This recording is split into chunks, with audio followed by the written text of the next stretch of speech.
everyone. I'm Elena Armijo, and I'm the founder of the C-Suite Collective. This is a company I created for executive leadership coaching and wellness that supports C-suite executives, entrepreneurs, and founders. Now, more than ever, businesses are running faster and with fewer resources. Burnout, overwhelm, disconnection, and disillusionment are the new norm for teams struggling with an old paradigm. At the C-Suite Collective, we believe deeply that providing massive support for your teams through executive coaching and holistic practices will create an inclusive culture, higher levels of performance, sustainable change, and the organizational impact you desire. You can find us at the c-suitecollective.com. Hey everyone, welcome to the C-Suite Collective Corner. I'm so excited for you all to be a part of this conversation today. We have Melanie Paez and Liz Haber Zambrano with us today, and these women are incredible. Melanie is a coach and the founder of Chief Executive Angel, which is an incredible company that focuses on clients reawakening their passions and bringing to life their career aspirations, relationships, self-discovery, leadership development, and all creative endeavors. She's been coaching for the last 5 years, and she is an angel on earth. When I first met Melanie, she came up to me in the middle of a training room and gave me the biggest hug I'd ever received, possibly in my life. It was like love was pouring through my soul. So I love this woman dearly, and everything she offers to the world is magic and love. So I know you'll enjoy listening to her. And Liz is a new friend, but I love her equally. She is a sister and brilliance and passion and a visionary leader. And she's been a professional coach and in leadership development training for over 10 years. And she has created such a following in Florida of people that really love working with her and love working with her because she is herself and she brings safe spaces for her clients to really dig deep into what they're working through. So I can't say enough about these ladies. They are such an incredible addition to the platform. So have a listen. And remember that something powerful resides within you, and we are here to support you in seeing it and creating it. Oh my goodness. Thank you so much, Liz and Mel, for being here today. I love these women so much.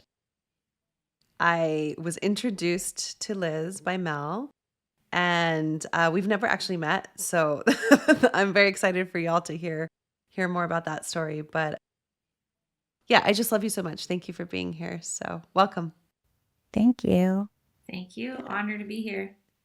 Yeah. Mel, do you want to share a little bit about how you introduced us and what made you think of us meeting together?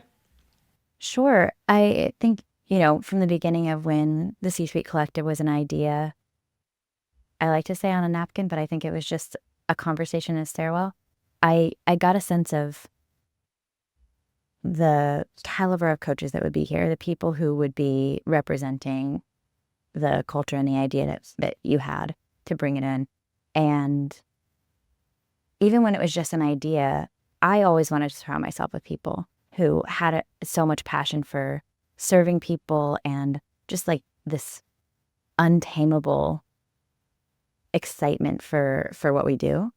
And Liz and I met in such a different way than most of the other coaches on the platform. Most of the other ones I was trained with, including you. But with Liz, we met through another training program, but really through a really great friend of ours. I'm going to shout her out. Her name's Ezgi. And she was an instant sister. So when she told me I had to meet Liz because I have this great friend that reminds me so much of you and you're going to love her right away, I was like, of course I will. I'm ready. And we actually met out at dinner in South Florida. And it was like our eyes locked and the magic of the world, came upon us. She just is one of those people when she walks in a room, you know exactly who she is and what she stands for just by the way she holds herself. And it was an honor and just so much fun to get to know each other over dinner. Like, what do you like to do? What do you like to do? How did you learn this? Who did you learn from? And our big friendship, love story, collaboration started from there. I don't even know when that was. Was I that know. like 3 years ago? I don't know. Maybe no, I think maybe even 4. Yeah, I just remember meeting you, Melanie, and being like, "Oh my God, like here's somebody I can nerd out with about coaching and being and ontological and mastery." And it was just so fun. And we talked and talked and talked. And then the friend that introduced us both, she was just like, "Told you," told you. And it was Yeah. great. And I didn't put it together right away to introduce the two of you. But when I see you two on the screen right now, it's like, oh, of course, the three of us belong together. And it was just when you were talking about who do I need to have on this roster? Who are the coaches in the world that need to be here? Liz was like, of course. And then, being able to introduce you, even just virtually for now, as I'm like, oh, yeah, same with etiquette. Like I told you. Yeah, Yeah. I mean, very much the way I felt, Mel, is I met this woman, and I remember having one conversation with you, Liz, and I called you, and your energy was just so clean and clear, and you had some great questions for me about like intention and the why of C-suite, and why we wanted to launch right now and what the vision was. And I don't know, I think it's this Latin connection that I want to talk more about today with you all, but there was something where I was just like, "Oh yeah, this makes sense. She's great. Cool." Mm. And there was nothing else. It was just like, "Are you in?" And she's like, "Yeah." And I'm Yeah. like, "Great, you're in. Let's do this." And that was it. And Yeah. it's been magical since, all the Yeah. contracts you've been on, and just how you've shown up for the community, and what you've given me personally has been really beautiful. Just a gateway into like what it looks over there to be fully empowered and have fun at the same time. Absolutely. Thank you. And I mean, I feel the same way. And I just remember that first interview. First, I missed the very first interview because I got time messed up, and I Oh, I hate forgot about being that. late. Yeah, I'm like, oh my God, I missed it completely. What? And you're like, no big deal. I'm like, okay, thanks. Yeah. I literally was like, that's fine. And and then just seeing your leadership, your why and your vision, and the way that you wanted the entire thing to run, with people having autonomy. You keep your own intellectual property. Like, it was so clean and it was so clear that I just felt, oh, and I say this to you all the time, I love your leadership style. You have such a great, like, I instantly was like, yes, I will follow this person, and I'm really grateful to, you're a visionary, and you've brought so many incredible people together, and it was so simple, like, yes, whatever she's doing, yes. Yeah. Mm-hmm. Yeah. Well, thanks. I want people to feel that way, and I want people to, the reason it's so important, I think, to create that community is that then our clients get the benefit of that, with that clean energy and that connectedness and that sisterhood that I want to jump into. So I think we all are from Latin culture in various ways. I want to hear about all the differences that we have between us and the similarities. But yeah, Liz, tell us a little bit about your background and how you grew up. Sure. I'm first generation Cuban American on my father's side, and technically second generation Cuban American on my mother's. And I say technically because my grandmother was 8 months pregnant with my mom when she came to this country. So if she would have just waited one more month, then I would have been first generation. So very, very close there. Yeah. So grew up, born in New York, raised in South Florida, and that's my background. I also have Lebanese descent. Like, my grandfather, even though he was born in Cuba, both of his parents were from Lebanon. So that's always just like a nice little. I have a very close connection to Middle Eastern culture as well. Yeah. Nice. Mel, what about you? Mm-hmm. I'm first generation Paraguayan American on my dad's side, and entirely Irish New York by way of New York on my mom. And I grew up mostly in my mom's home, but my stepmom and my stepsisters are all Paraguayan as well.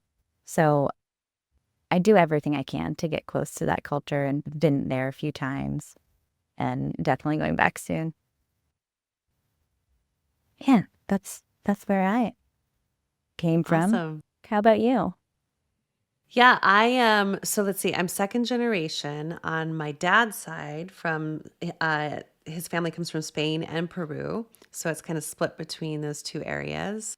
And my mom is French, German, and Irish. So biracial. And we did one of these 23andMe's, I think, for Christmas a couple years ago, and then found out there was a whole bunch of other stuff in there now. So now I just kind of say I'm a big mix of a lot of different places. It's hard to talk about all the percentages of each one. But I identify mainly as Latin. I will say, the way I grew up.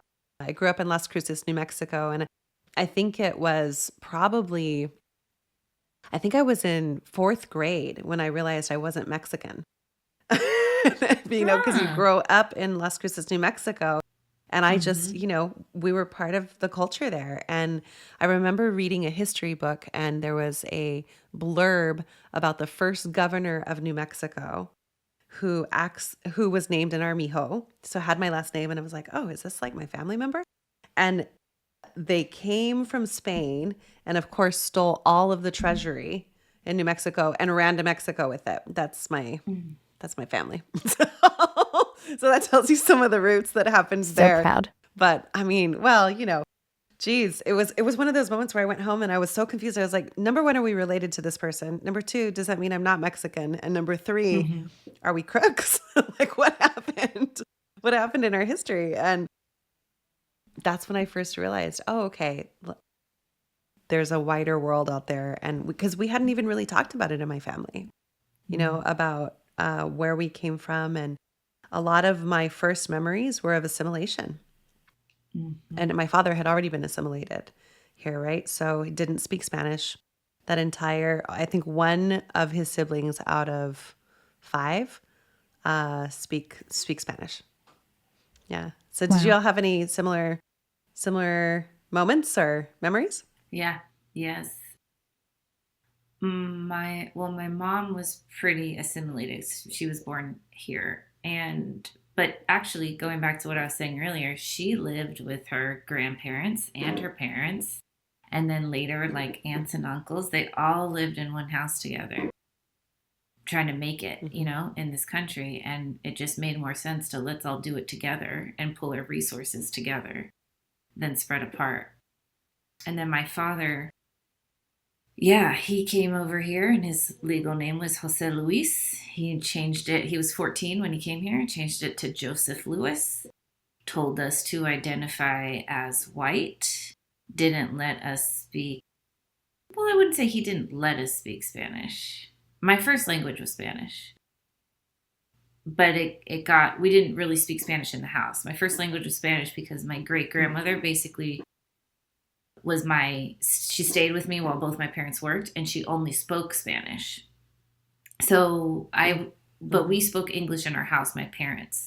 So my vocabulary of a Spanish speaking person goes up to about like 5.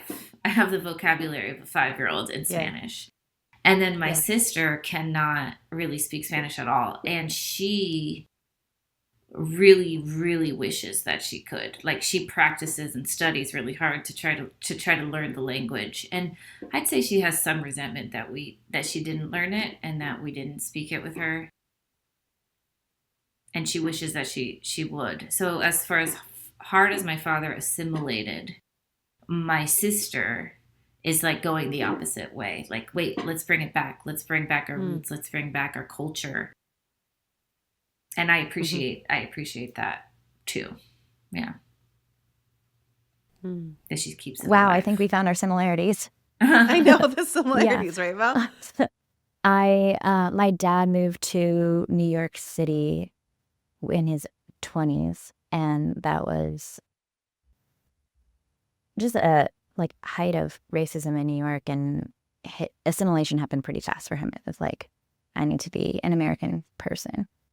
So not a lot of speaking Spanish, not a lot of identifying with Paraguayan culture.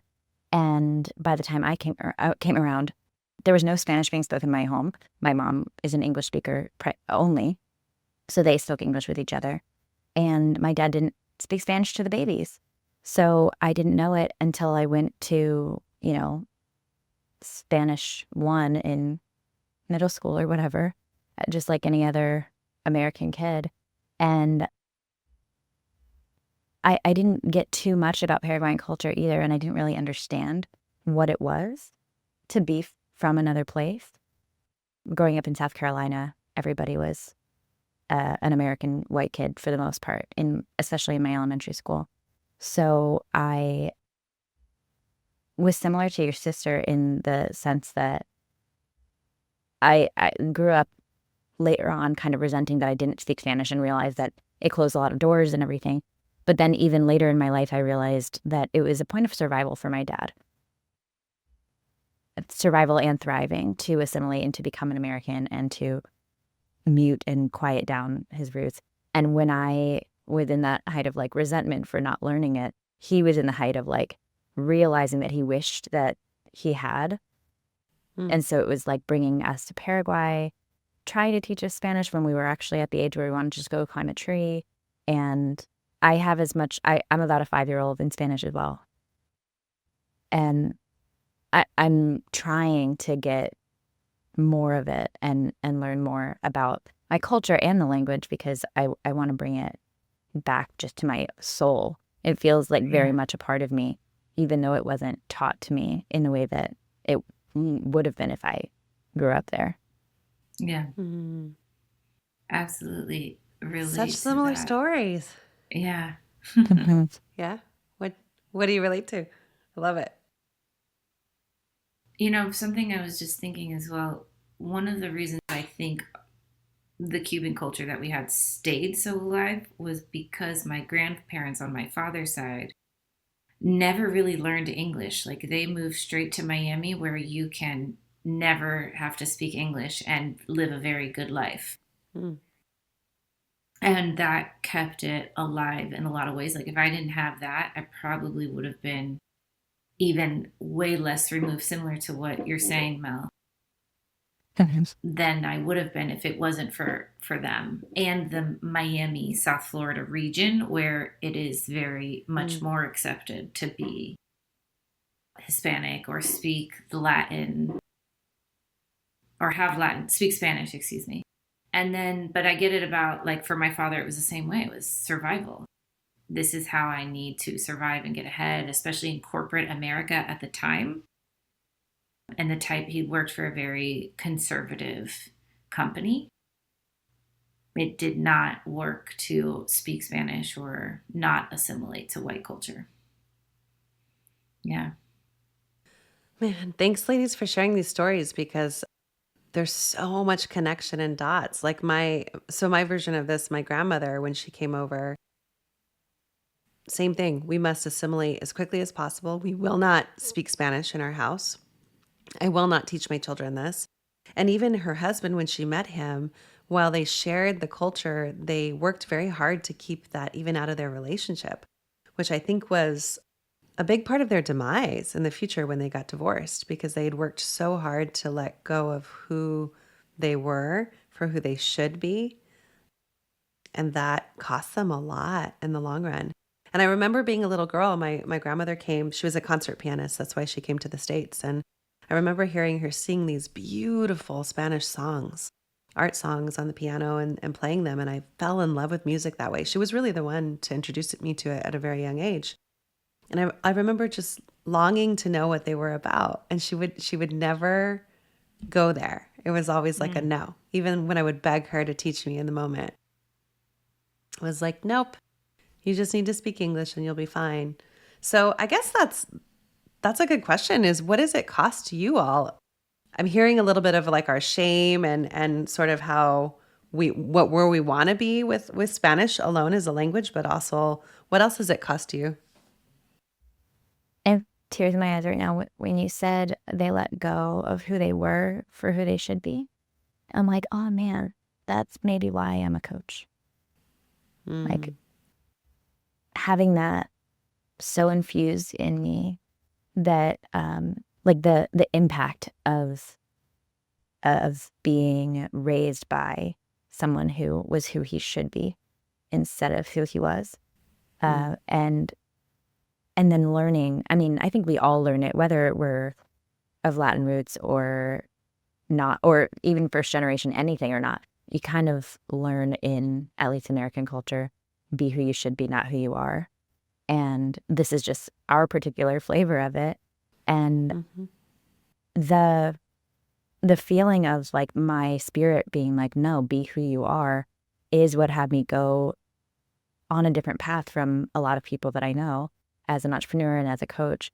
And then when I think about the like fiery passion that has me never stop, no matter how difficult it gets as a business owner or being on my own, is because I'm out here like looking at people who are who they should be and not who they are, and like peeling that away with them in partnerships. And it's so important to me to be that. And I think I just found like that's my ultimate why. Yeah.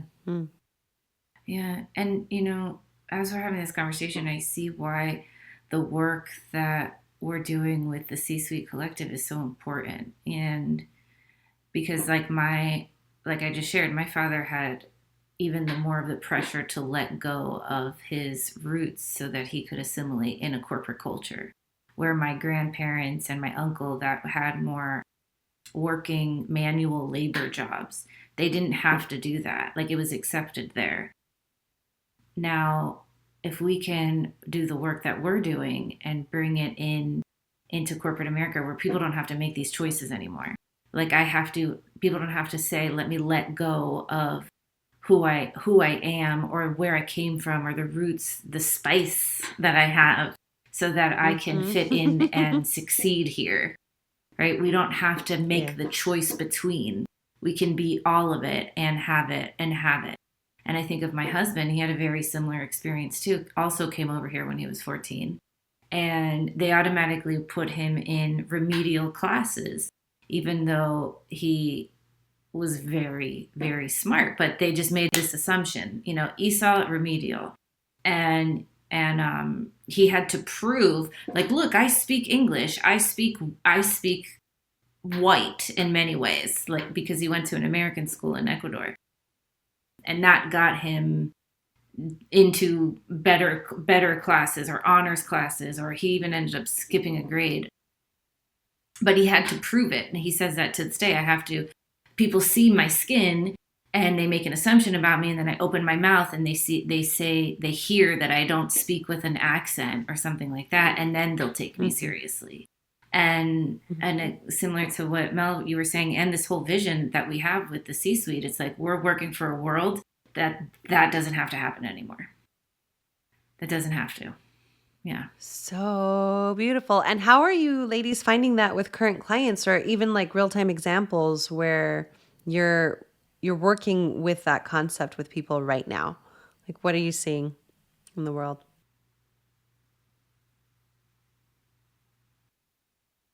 Well, there was the one client I spoke about in the beginning where she is the American culture of be an individual versus, you know, the Latin culture where she comes from of family collective, like let's do it together. And she's coming back to, I don't have to be so fiercely independent to the point that I don't ask for help. Like I can do this with my family together, or my close friends, or my close other people, like let's walk together instead of alone. And then I also have a client, corporate America project manager. He's Indian, and he is learning right now to use his voice, similarly assimilated very hard into the American culture, and realizing he's also assimilating into the craziness of the American culture. And forgetting the Eastern roots, the mindfulness, the softer, more where, let's say, consumerism isn't necessarily all that there is. Like he came from a culture where he had very little and was very happy, and trying to marry and go back to that space while still earning and creating and doing what he wants, but not losing the Eastern philosophies that he grew up with that helped him stay so mindful and grounded and happy when Mm, he was there. So we're doing that right now, working on that together. that's Yeah. amazing. I'm working with an entrepreneur who is mixed, and a lot of the creating her own idea of what her identity is and allowing herself to have all of it as like who she is, rather than like I can be half of this and half of that, because that's what the like blood is. There's just such a beautiful thing when there's room to allow all of who you are, and there's not like you don't break it down by percentages of like what the DNA says. It's like what does your soul say? How do you feel? And incorporating that into her business has been so amazing. The leverage of just being more aligned with what's in your heart rather than what's practical, what's on paper, what other people say you can be just like such a powerful move. An example of it, it could just be, she was doing a lot of copy that was like written copy for marketing before. And then when she started getting on video and like showing who she is, there was so much more of an influx of people coming in because they could see her. But she wasn't ready to be seen until she could see herself. So I think a lot of our conversation today, that's how I've been using it in coaching with her. Mm. And I've got another client who is a white American woman, and she is actually working a lot in just overseeing a lot of diversity conversations in her company and how she can use her white American voice to support people who she may never fully understand. But the opening her heart and her eyes to being an open space for other people's identities and being humble enough to say, like, I don't have that identity. I won't ever fully understand, but I will use what I have to fight for you. That has been groundbreaking. And it's going to be really, really big as it moves forward. Beautiful examples. Well, first of all, I'm excited that you all are doing this work in the world. It just lights me up to hear how people are being served. And I think my recent example, she's a new client. We've only had 2 sessions, and she's a Latina who is a senior vice president in a company that and has a massive team that she leads. And her value system doesn't actually align with the company that she's working for. And she's really starting to see how it's not a great fit for her from who she wants to be in the world and her purpose here in the world. And all the work we're doing is getting to the heart of, this I must take everybody with me and I can't leave anybody behind. And at the expense of me, like she's actually stayed and suffered through this position for a really long time to save like her team underneath her. And we've recently started to get into conversations about like, hey, how does that show up culturally for you? And what does that mean from where you came from and the deepest expression of that pain and that suffering that's being played out everywhere. So it's a really interesting conversation, and she's doing some great work around releasing attachment and, saving others before herself. Yeah, which we were talking about that before we started the podcast a little bit, is how we as community, I'd love to get back into that conversation you brought, Liz, before we were recording about the strength of our community. Because we often talk a lot about, I know my father wanted me to live in a compound next to him my whole life, no matter what. And no matter what I did, if everybody could just stay right in New Mexico and he could like see us all and we were all safe, it was like his dream. So his heart was broken when I moved away from New Mexico. And that was like 25 years ago, and have, not moved back since. So I know we talk a lot about those stories, but do you have anything to share in terms of some of the gifts of the way we were raised?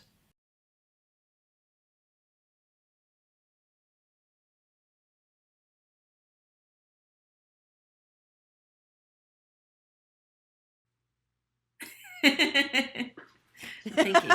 They were all like, we have no gifts. We still want to compound. Yeah.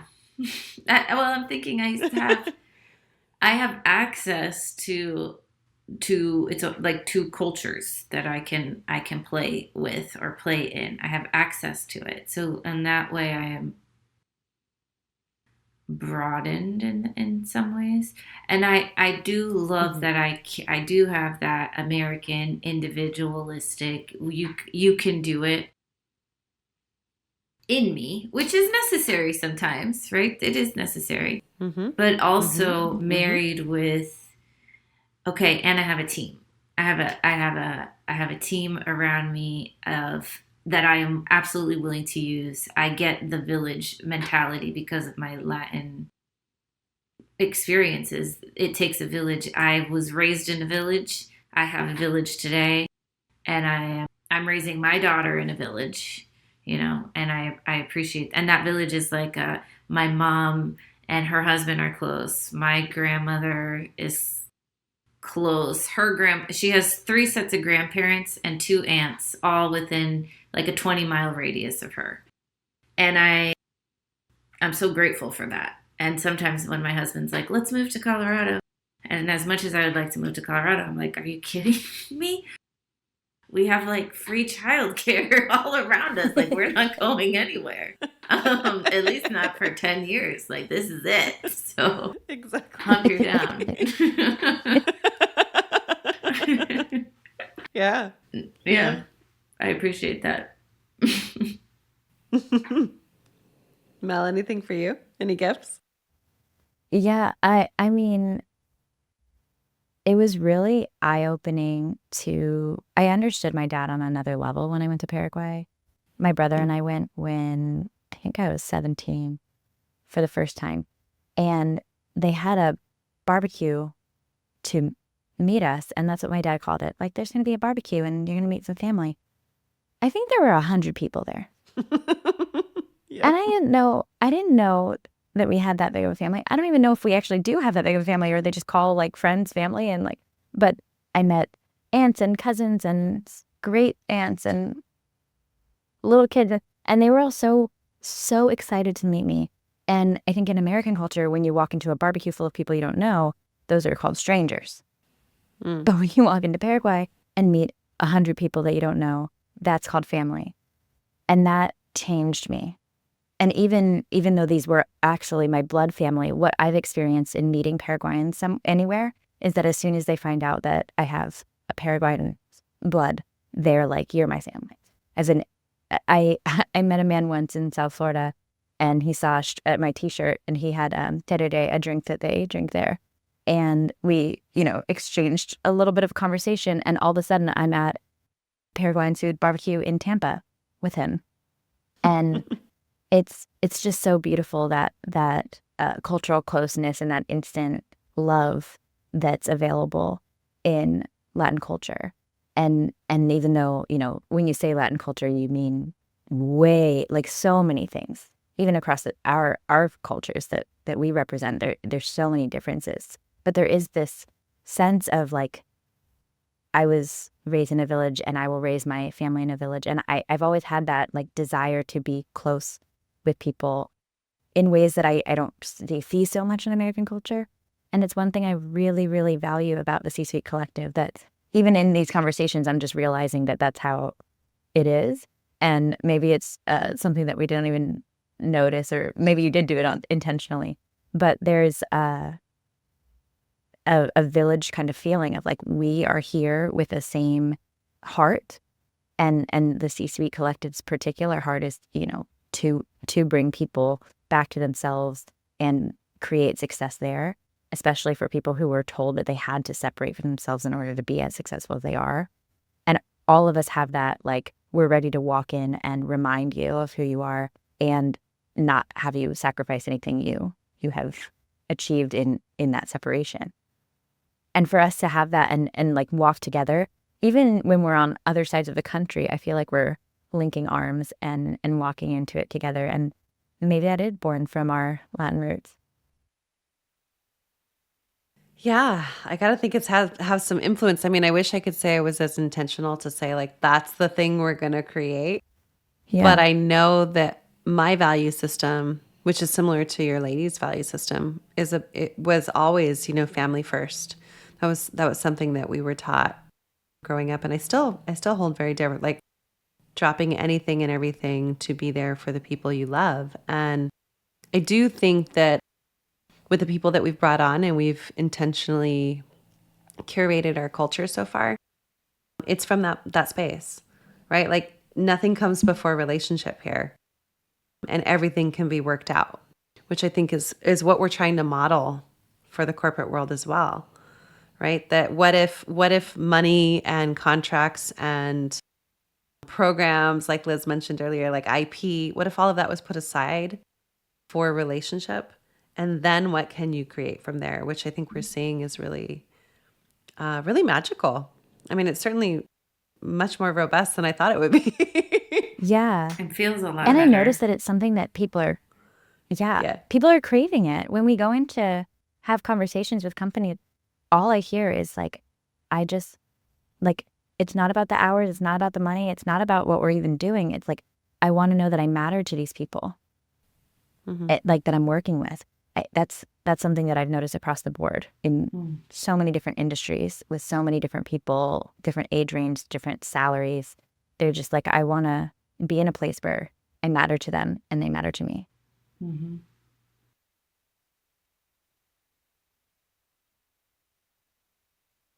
Well, you ladies are angels among angels, and I am forever honored and grateful that I get to work with you.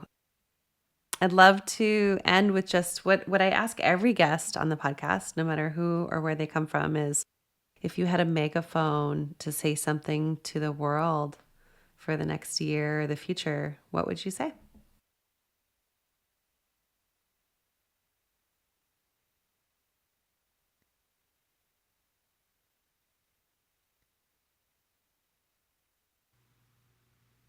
That's a very big question. Any difference you're trying to make,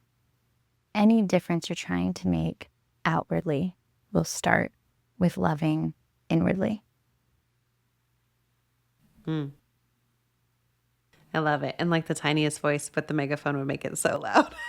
Or was it? So good, Mel. Did I say it No. tiny? No, I love it. Liz, what about you? Especially now where I'm seeing fear about food shortages and fuel shortages and a lot of scarcity, I would remind us there is enough. There is enough here. And if we can put relationship, like we were just saying right here, relationship and care above, let's say, what's profitable in this exact moment, we would have enough to feed everyone and make sure that everyone is taken care of. And let's take stock to put relationship first, to put humans first right now. Yeah. And the rest will work itself out. There is enough. Oh my gosh, that's so beautiful, ladies. You really are angels. And we're going to put in the show notes for everybody listening where you can find these two and all the magical things that they're up to in the world and they're creating. So thank you very much for being here. I love you both so much. I love you. Thank you. I love you. Honor. It's my honor. If this conversation sparks something for you, let it move through your week. Take it with you. Take on one small action to move the ball forward. And if you want to join our community of leaders who are daring to lead with courage and heart, you can find that at www.elenaarmijo.com or www.thec-suitecollective.com. I reserve a small number of complimentary 20-minute sessions for leaders who want clarity on what they need and insight into what is getting in the way. The practical next steps that create real movement and results in your leadership journey. So you can schedule a call through the link below. It's in the description. Like, subscribe. Thank you for listening, for showing up, and for doing the work of being human together.